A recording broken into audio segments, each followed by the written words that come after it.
रात्री झोप होण्यापूर्वी 2 मिनिटे हे संकटनाशक स्तोत्र ऐका. पैसा आणि सुख भरभरून मिळेल. नमस्कार मंडळी, आपण आज एक स्तोत्र पाहणार आहोत. त्याने आपल्यावर आलेली अडचणी दूर होणार आहेत. मित्रांनो, आपण गणरायाचे संकटनाशक स्तोत्र रोज रात्री झोपताना ऐकल्याने आपल्याला येणाऱ्या बऱ्याच अडचणी दूर होतात.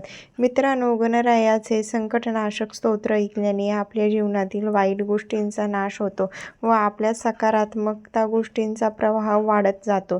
यामुळे आपल्या सर्वात मार्गात येणाऱ्या अडचणी दूर होतात.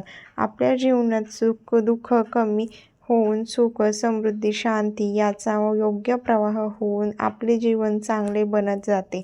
तसंच तुम्हाला माहीत आहे की ज्या ठिकाणी सुख समृद्धी असते तिथे माता लक्ष्मीचा आशीर्वाद प्राप्त होतो. तसेच आपले घर नेहमी धनधान्याने भरून राहील.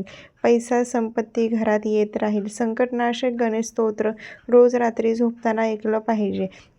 गणरायाचे संकटनाशक स्तोत्र तुमच्यासाठी खाली दिले आहे. मित्रांनो, गणरायाचा संकटनाशक स्तोत्र कमीत कमी 108 दिवस ऐकायला पाहिजे. भक्तिभावाने व मनापासून हे स्तोत्र ऐकत जा. तुम्हाला फायदा दिसून येईल. मित्रांनो, लक्षात ठेवा, झोपण्यापूर्वी रात्री संकटनाशक गणेश स्तोत्र ऐकायचे आहे. तसेच तुम्ही स्वतःचे म्हणत असाल तरी चालेल.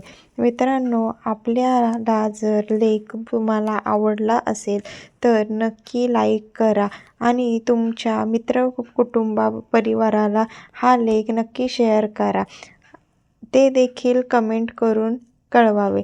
संकटनाशक स्तोत्र पहिला श्लोक. गुरुपुत्राय नमः. गौरीपुत्राय नमः.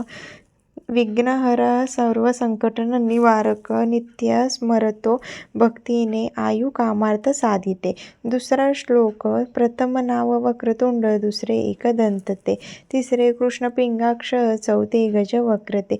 तिसरा श्लोक. पाचवे श्री लंबोदर. सहावे विकटनावते. सातवे विघ्नराजेंद्र. आठवे दुर्मवर्णते. नववे श्री भालचंद्र. दहावे श्री विनायक.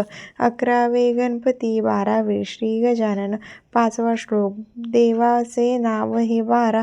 3 संध्या म्हणे नर. संकट विनारक सुख दुःख स्तोत्र ऐकायचे फायदे. जीवनात अडचणी दूर होतात. या स्तोत्राने जीवनातील सर्व प्रकारच्या अडचणी दूर होतात आणि सकारात्मकता वाढते.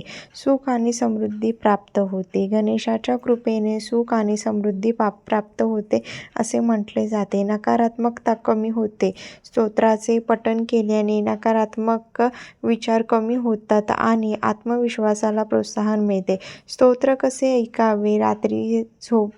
रोज रात्री झोपण्यापूर्वी शांत ठिकाणी बसा. आपले डोळे बंद करा आणि स्तोत्र शांतपणे ऐका. स्तोत्र ऐकताना मनात एकाग्र करा. स्तोत्र ऐकल्यावर गणेशाला प्रार्थना करा आणि व्हिडिओ आवडला असल्यास आपल्या जवळच्या गणेश भक्तांना शेअर करा आणि कमेंटमध्ये गणपती बाप्पा मोरया लिहायला विसरू नका.